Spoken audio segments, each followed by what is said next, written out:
What's going on, everybody? Welcome back to another video. The 2019-2020 NFL season is officially past us, which means it's now time for us to look forward to the 2020-21 NFL season.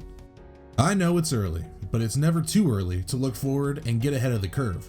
Fantasy season never ends. Today, I'm bringing you my early 17 through 24 overall fantasy rankings. This will be PPR ranks, simply due to the fact that ESPN's default setting is PPR, and I believe most leagues are either PPR or at least half-point PPR. So let's get right into it. So number 24 on my list is Justin Jefferson. Now, I want to preface this. I think Justin Jefferson could be the next great NFL receiver. I mean, he's a great route runner, huge play threat. This past season, Justin Jefferson finished with 125 targets, 88 receptions, 1,400 yards, and 7 touchdowns.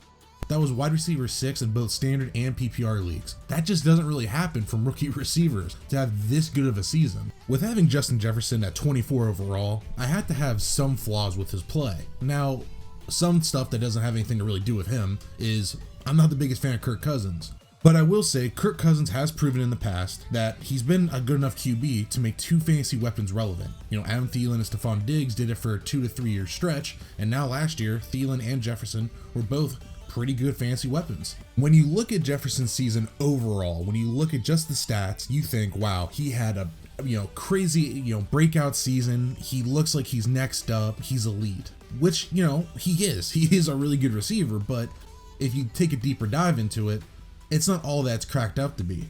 This past season, Jefferson had 7 games over 100 yards. In the games where he got over 100 yards, he averaged 7.7 receptions, 133 yards, and a touchdown every other game. That's amazing stats. But in games when he was under 100 yards, he only averaged 3.7 receptions, 51 yards, and a touchdown every third game. And granted, he's only a rookie, but that was a little inconsistent. And that could all change next year as he could take another step into being even better. But with Dalvin Cook being such a great running back and taking so many carries, so many touches away from all the receivers, and Adam Thielen getting a ton of red zone looks going his way, Jefferson being a super consistent fantasy asset could be easier said than done in the near future. Next on the list is number 23, Allen Robinson. Get him out of Chicago. Allen Robinson is more than likely leaving the Windy City for greener pastures. This man has had 98 and 101 receptions, over 1,100 yards, and 13 total touchdowns in 2 seasons with Mitch Trubisky throwing him the ball. Allen Robinson is a great player. We all know this. He's been a great player for the past 5 years. He can play both in the slot and outside, makes crazy contested catches, and has really great hands. It's just a really good player. The question on everyone's mind isn't, is Allen Robinson a good player? It's, where's Allen Robinson going to sign this offseason? 3 teams that I would like to see him go to would be 1, the Indianapolis Colts. Now, they currently have no starting quarterback, which I don't think is going to last very long. I think they're going to make a trade for Carson Wentz, find maybe a Deshaun Watson trade. They're going to make something happen, and I don't see them going into the season with just Jacob Eason, who's their quarterback, who I personally like. I don't think that's going to happen. The Jacksonville Jaguars are, looking to get Trevor Lawrence, and, they're going to probably take Trevor Lawrence number 1 overall. They have a ton of cap room, so that's like a likely place for him to go. Another place that I would like to see Allen Robinson go, and probably my favorite destination, would be the LA Chargers. The Chargers have accepted Mike Williams' 5th-year option, but a receiver who's never caught more than 50 passes, has only broke 800 yards once, got 1 1,000-yard season, and 6 touchdowns only once, has 1 double-digit touchdown season, and is only 1 year younger than Allen Robinson, which I couldn't believe. Mike Williams is going on 27, while Robinson is only 28. Why wouldn't the Chargers sign him and prepare for Justin Herbert's future? So the destination of Allen Robinson is very crucial in his ranking. I still feel confident in Robinson if he goes to a team like the Jets, the Jags, the Colts, teams that don't have an established guy, under center, because I've seen him be a top 12 fantasy, relevant wide receiver with Mitch Trubisky, Nick Foles, and Blake Bortles. Allen Robinson is a great player, but if he goes to a really good destination like, say, the Green Bay Packers, for instance, he might be a top 12 type of player if he goes to a great spot. Next on the list is number 22, Cam Akers. Cam Akers had a really weird year. He started off the season very slow. Week 1, he got 14 carries for 39 yards, but 14 carries is still a great start. Week 2, he started the game, but got hurt only after 3 snaps. Week 5, he came back, only played 19 snaps, and then didn't play in weeks 6 or 7. Weeks 8, 10, 11, and 12, he averaged 8.3 attempts, 43 yards, scored once on the ground, caught only 2 passes but scored on one of them. But then that all changed in week 13, 14, 15, and 17, no week 16. He averaged 21.5 attempts for 85 yards, scored 1 rushing and 1 receiving TD. And in 2 playoff games, he rushed 46 times for 221 yards and 2 TDs. I think Cam Akers is a pretty good player. You know, he has good acceleration. When he sees a hole, he can hit it. And when he gets to the second level, you see a little bit of a second gear. I don't know if I'd necessarily call it the second gear. I'd maybe call it like the 1.5 gear. He doesn't necessarily get to that second, but he gets that 1.5.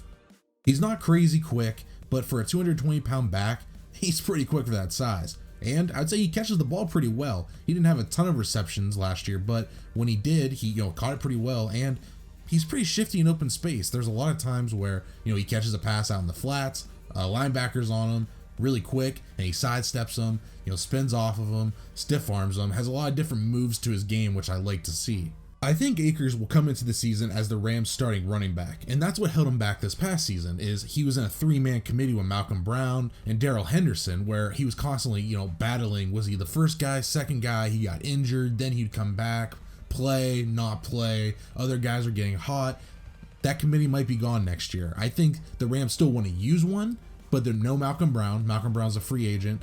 Darrell Henderson's still there, but if Cam Akers is leading the show in LA, I feel pretty confident with Matt Stafford under center that this offense is going to be really relevant for fantasy next year. Number 21 on the list is Jonathan Taylor, and I gotta be honest, Jonathan Taylor was the hardest player I've had to rank so far this year. I'm really unsure about Taylor for the next season. There were a lot of red flags that I saw from Jonathan Taylor this past season. For starters, I wasn't wowed by his rookie film. You can see a lot of tools on the film. But a saying that I like to use is he may have all the tools, but he doesn't know how to build the house. And what I mean by that is he's super strong. You can see that. It's easy to see that on a film. He's really quick for 225 pounds. He's a thick dude. He has great vision. You constantly see him take, stretch plays, pitch plays, and find the open gap, cut back, find the hole.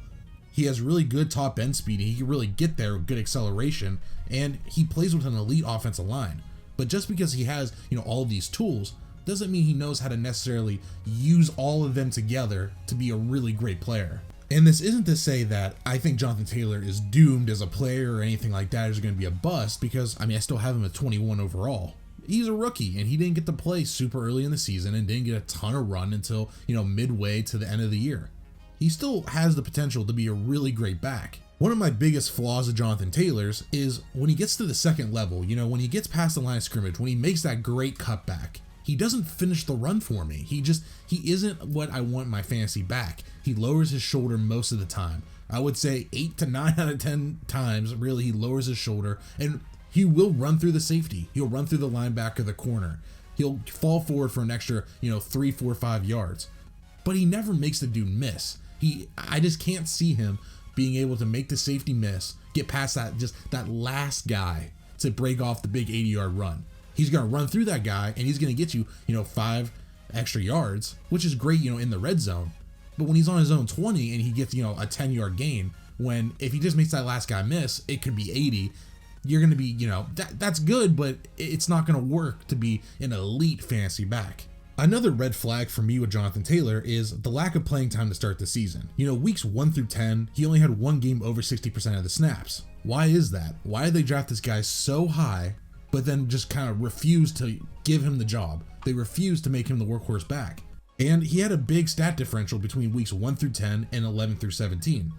He finished the year as the overall 4th best running back in standard and 6th best in PPR.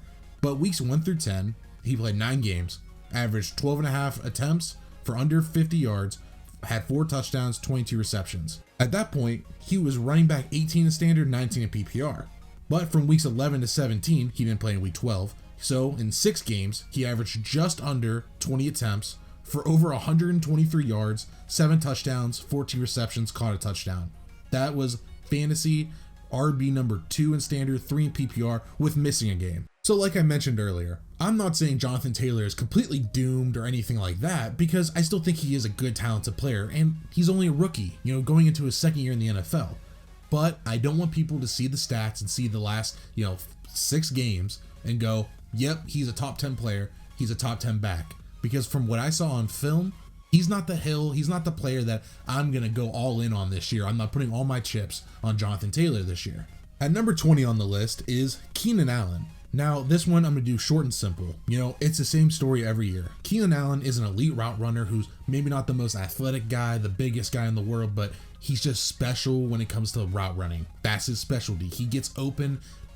Any coverage, any person guarding him, he's open. He's pretty much a lock for 90 plus receptions, 1,000 receiving yards, and 6 TDs. You can lock that in if he plays, 14, 15, 16 games. Justin Herbert looks to be the franchise QB. As a rookie, he won Rookie of the Year, beat out Justin Jefferson, who we talked about earlier, and looked really good. He looked legit. He looked like he's next. The story's the same with Keenan Allen every year. He's probably not going to be a top 5 wide receiver, but he will finish as a top 12 wide receiver if he plays all 16 games. Look at his fantasy ranks the last couple years. 2017, he did finish 3rd in standard and PPR leagues. 2018, he was 14th standard, 12th PPR.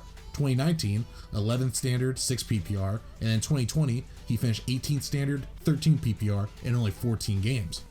And the story's the same with him, kinda as it is every year. He had 5 games over 70 yards, and in those games, he averaged 11 receptions for 120 yards and 3 touchdowns.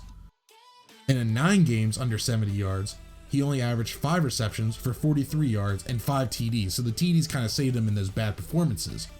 Keenan Allen's a really good player, and he's pretty consistently going to get you good weeks but have some duds because he's not a big downfield threat. He needs a ton of targets, a ton of receptions to go his way in order for him to have a big game. Allen's probably not the guy that you want to be your wide receiver 1, but if you want a guy that's locked and loaded for 90 plus catches, 1,000 yards, and 5 to 8 touchdowns, he's your man. Coming in at number 19 on my list is Michael Thomas, another one that I want to keep short and simple. Michael Thomas is a great player, elite receiver. We all know this. He just broke the single season reception record that was held by Marvin Harrison, 2 years ago. So it's not like he's washed up or anything like that.